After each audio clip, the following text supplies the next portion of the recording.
Hi everyone, it's Jana, and wow, it's been a while since I've recorded a podcast episode. But I knew I wanted to get back on here because International Donor Conception Awareness Day is coming up, and this year marks the 6th year since I started it.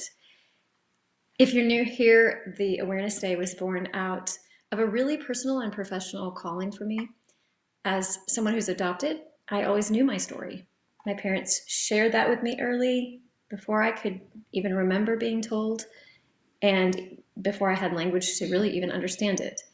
And that early openness really shaped me. It gave me a sense of grounding, even through the complexities. So when I started working as a fertility counselor, I noticed something that was really, really troubling. And I can't tell you how honestly alone I felt with this issue. And that was when I was seeing people that were preparing for donor conception. They came to my office after being told by their clinics, providers, other professionals to keep their donor conception story a secret from their child. And I knew this isn't the way. Secrecy may have been common in the past, but it doesn't mean it was right. And it really certainly doesn't reflect what we know about how important identity, connection, and trust is. So that's the reason I started this day, International Donor Conception Awareness Day, to lift the veil, to create space for openness, for education, for truth-telling, and to support parents, donors, and most importantly, donor-conceived people in having the language and support that they deserve. So what have I been doing over the past year? Well, I've moved more intentionally into conception counseling for known donor arrangements. And it's been really some of the most meaningful work in my career. And just to see people, parents, donors coming together with this deep intention and care and asking big questions about the future, about their child's experience, and really what they feel is best for their child. It's really moving.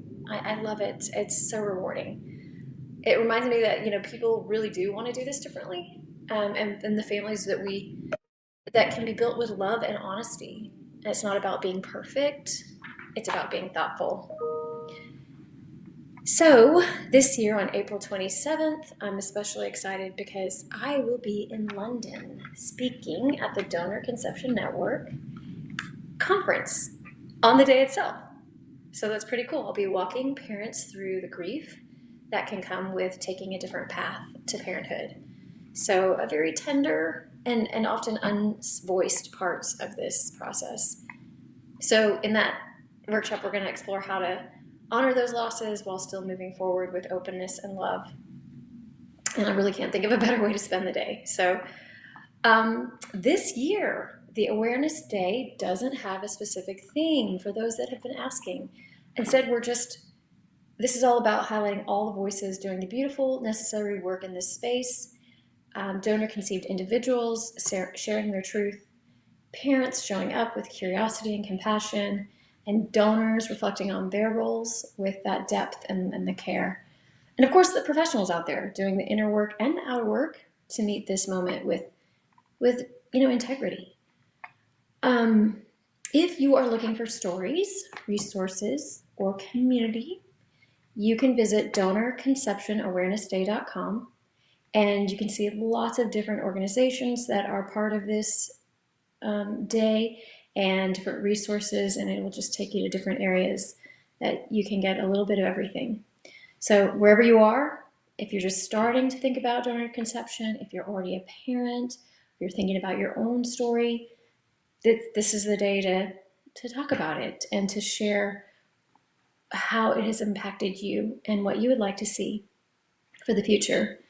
So awesome. I hope you take a moment to honor your story, someone else's story, and we all continue moving toward openness, truth, and transparency for International Donor Conception Awareness Day this April 27th, 2025.